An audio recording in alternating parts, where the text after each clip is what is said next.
Continuando com o estudo do livro de Atos dos Apóstolos, hoje eu vou meditar no capítulo 13. Aqui nós vamos ver a primeira viagem missionária de Paulo, juntamente com Barnabé. Mas antes vou fazer uma oração. Senhor Deus Todo-Poderoso, ilumina minha mente, meu coração, e que o Senhor possa falar comigo através da sua palavra, não só a mim, mas cada pessoa que vai ver e ouvir esse vídeo, é o que eu te peço em nome de Jesus, amém. Então agora nós vamos ver o chamado de Paulo para ele, juntamente com Barnabé, ele fazer a sua primeira viagem missionária. Começa assim: havia na igreja de Antioquia profetas e mestres, Barnabé, Simeão, por sobrenome Níger, Lúcio de Cirene, Manaém, Colasso de Herodes, o tetrarca, e Saulo. E servindo eles ao Senhor e jejuando, disse o Espírito Santo, separai-me agora Barnabé e Saulo para a obra que os tenho chamado. Então, jejuando e orando, impondo sobre eles as mãos, os despediram. Então, aqui nessa primeira parte, nós vemos que Barnabé, Saulo, ou Paulo, e outros irmãos, chamados Lúcio de Cirene, Manaém, Colasso, ou seja, irmão adotivo de Herodes, e Paulo, eles estavam orando numa igreja na cidade de Antioquia. E lá o Espírito Santo fala e diz: separai Barnabé e Saulo para a obra a que os tenho chamado. Então ali foi através da oração e do jejum que eles estavam fazendo que o Espírito Santo vem e separa Saulo, ou Paulo, Paulo e Barnabé para a viagem missionária. Então o que nós entendemos com isso é que nós, para fazermos a obra do Senhor, nós temos que orar e jejuar para que Deus possa nos orientar e dizer qual o chamado que nós devemos fazer, seguir a ordem dele. No versículo 4 diz assim: enviados, pois, pelo Espírito Santo, desceram a Seleucia e dali navegaram para Chipre. Chegados a Salamina, anunciavam a palavra de Deus nas sinagogas judaicas. Tinham também João como auxiliar. Havendo atravessado toda a ilha até Pafos, encontraram certo judeu mágico, falso profeta, de nome Barjesus, o qual estava com o procônsul Sérgio Paulo, que era homem inteligente. Este, tendo chamado Barnabé e Saulo, diligenciava para ouvir a palavra de Deus. Mas opunha-se-lhe Elimas, o mágico, porque assim se interpreta o seu nome, procurando afastar da fé o procônsul. Todavia Saulo, também chamado Paulo, cheio do Espírito Santo, fixando nele os olhos, disse: ó filho do diabo, cheio de todo o engano e de toda a malícia, inimigo de toda a justiça, não cessarás de perverter os retos caminhos do Senhor? Pois agora, eis aí está sobre ti a mão do Senhor, e ficarás cego, não vendo o sol por algum tempo. No mesmo instante, caiu sobre ele névoa e escuridão, e andando à roda, procurava quem o guiasse pela mão. Então, o procônsul, vendo o que sucedera, creu maravilhado com a doutrina do Senhor. Ou seja, quando Paulo e Barnabé chegam na ilha de Chipre, eles vão para uma primeira cidade chamada Salamina. A cidade chega na cidade Salamina, a cidade de Salamina. Quando chegam ali, começam a anunciar a palavra de Deus. Depois, eles partem dessa sinagoga da cidade de Salamina e vão para o outro lado da ilha, para uma cidade chamada Pafos. Nessa cidade de Pafos, quando eles chegam, eles vão se encontrar vão dar de cara com um homem chamado Elimas, que é um mágico, um falso profeta. E também com o procônsul, o tipo de um governador da ilha, que era chamado Sérgio Paulo. E ali, esse Sérgio Paulo, quando vê Paulo e Barnabé pregando a palavra de Deus, ele chama Paulo e Barnabé para virem pregar para ele. E Paulo começa a pregar, levar a palavra para esse homem chamado Sérgio Paulo, que era o procônsul da ilha. Mas acontece que esse Elimas, falso profeta, começa agora a afastar da fé o procônsul, ou seja, ele começa a dizer que ele não ouça as palavras de Paulo e Barnabé, ou seja, é um enviado do inimigo, de Satanás, para impedir que aquele homem, aquele procônsul, ouça a palavra que Paulo está pregando, né? Então, o que é que nós vemos nisso?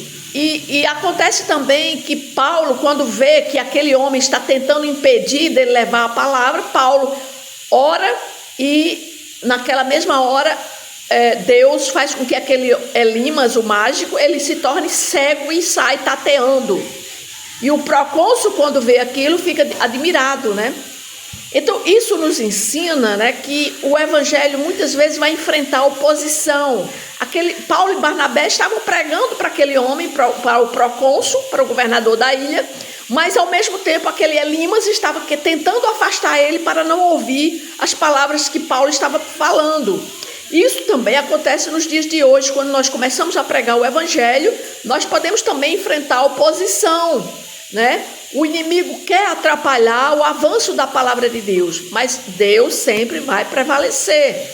Isso é que nós temos que ter essa certeza. No versículo 13 diz assim: E navegando de Pafos, Paulo e seus companheiros dirigiram-se a Perge da Panfilha. João, porém, apartando-se deles, voltou para Jerusalém. Mas eles, atravessando de Perge para Antioquia da Pisídia, indo num sábado à sinagoga, assentaram-se. Depois da leitura da lei e dos profetas, os chefes da sinagoga mandaram dizer-lhes: Irmãos, se tendes alguma palavra de exortação para o povo, dizei-a. E aí nós vamos agora, a partir do versículo 16, Paulo, lá nessa sinagoga, em Antioquia, porque eles voltam para Antioquia, e lá Paulo começa a dar o testemunho de fé dele. Ele começa dizendo assim: Paulo, levantando-se e fazendo com a mão sinal de silêncio, disse: Varões israelitas, e vós outros que também temeis a Deus, ouvi. E aí ele começa toda a sua defesa, o seu testemunho, contando o que tinha acontecido desde quando Deus tirou o povo lá de Israel, do Egito, né? O povo de Israel do Egito. E ele faz um testemunho, né? E vai até o dia que ele diz que Jesus, da morte de Jesus.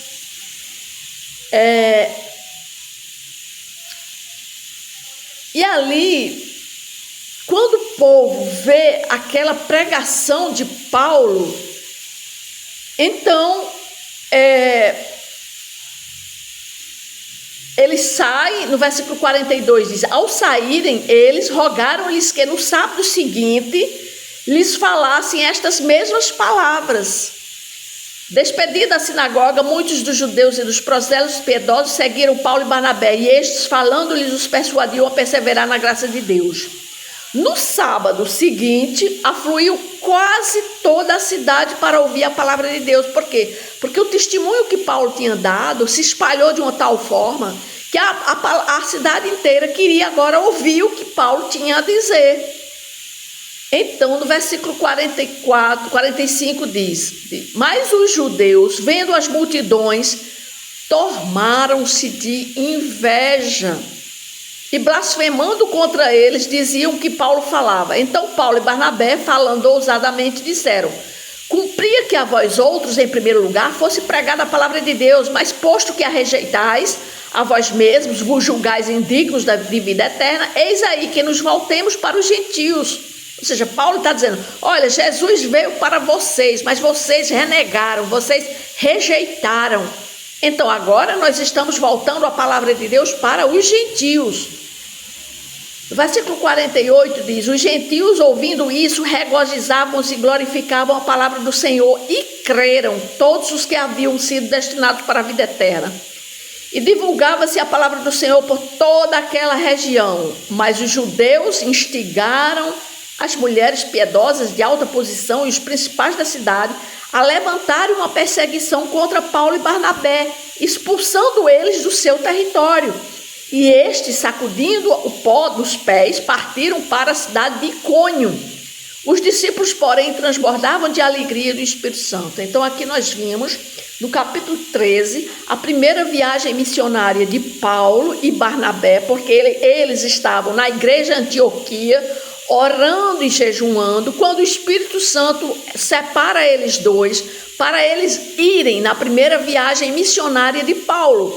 E eles partem dali, da Antioquia, e vão para a ilha de Chipre. Quando eles chegam na ilha de Chipre, eles começam a pregar o evangelho na cidade de Salamina. Da cidade de Salamina, eles atravessam a ilha e vão para outra cidade, na mesma ilha, chamada Pafos.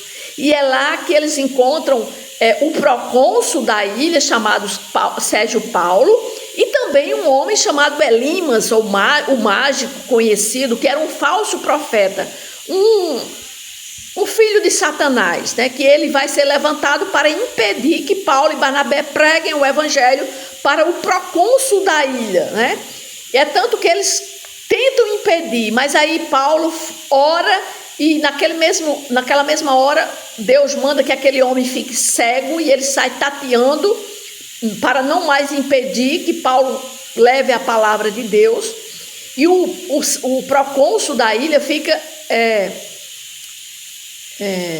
maravilhado com aquilo. Então nós vemos que Deus é quem chama e envia, né? Não depende de estratégia humana, mas da direção do Espírito Santo. Foi o Espírito Santo que escolheu Paulo e Barnabé para levar a palavra, né, para os gentios. Então ele começa a sua primeira viagem missionária, mas primeiro foi preciso Paulo e Barnabé ouvir a voz de Deus antes deles agirem. E isso é um ensinamento para nós, para os filhos de Deus, para que nós possamos fazer a obra do Senhor, fazer o que Deus quer. Primeiro nós temos que ouvir a sua voz, a sua palavra, né? E nós vimos aqui também que o evangelho enfrentou oposição, e ele enfrenta oposição ainda nos dias de hoje, né? Por quê? Porque Jesus, Deus, ele tem os seus, as pessoas que ele quer que as pessoas levem o evangelho. Então, muitas vezes Deus quer que nós levemos o evangelho a determinadas pessoas. Por quê? Porque Deus quer que aquelas pessoas elas sejam resgatadas. E muitas vezes, ao levarmos a essa palavra, muitas vezes o inimigo usa outras pessoas para impedir que nós não levemos essa palavra, né? E aí nós temos que fazer como Paulo, orar e neutralizar a ação do inimigo, né? E nós vimos também que a mensagem deve ser bíblica e centrada em Cristo, porque nós vimos o testemunho, né, de Paulo, quando ele volta da ilha de Chipre, ele volta para Antioquia e lá na sinagoga ele começa a pregar, dar todo o testemunho dele, e ali aquela palavra ela é levada para toda a cidade, e toda a cidade. No sábado seguinte, quando nós vimos aqui no versículo 44, que no sábado seguinte a cidade inteira volta para ouvir a palavra que Paulo estava pregando. Por quê? Porque ele anunciou as escrituras mostrando que Jesus era o cumprimento das promessas. E eles falavam de uma maneira tão convincente, tão cheia de poder, que o Espírito Santo ali é quem agia para fazer com que aquelas pessoas se convertessem. Mas nós vimos que os judeus se levantaram contra a mensagem do Evangelho, contra Paulo e Barnabé. É tanto que os judeus se juntam, né, e procuram, instigam as mulheres piedosas, né, e a outras pessoas e aos principais da cidade a levantarem uma perseguição contra Paulo e Barnabé. Mas aí Paulo e Barnabé, o que é que eles fazem? Eles sacodem o pó dos pés e saem para a cidade de Icônio. Eles vão para outra cidade, mas eles ali saem cheios de alegria, transbordando de alegria. Por quê? Porque eles estavam sendo perseguidos por causa do evangelho. Então nós vimos que quando muitas vezes nós estamos sendo perseguidos por causa da palavra de Deus, nós temos que ficarmos alegres, né? Porque assim como Paulo e Barnabé, eles ficaram alegres porque estavam sendo perseguidos por proclamarem a palavra de Deus. E isso é o que nós vimos no capítulo 13, amém?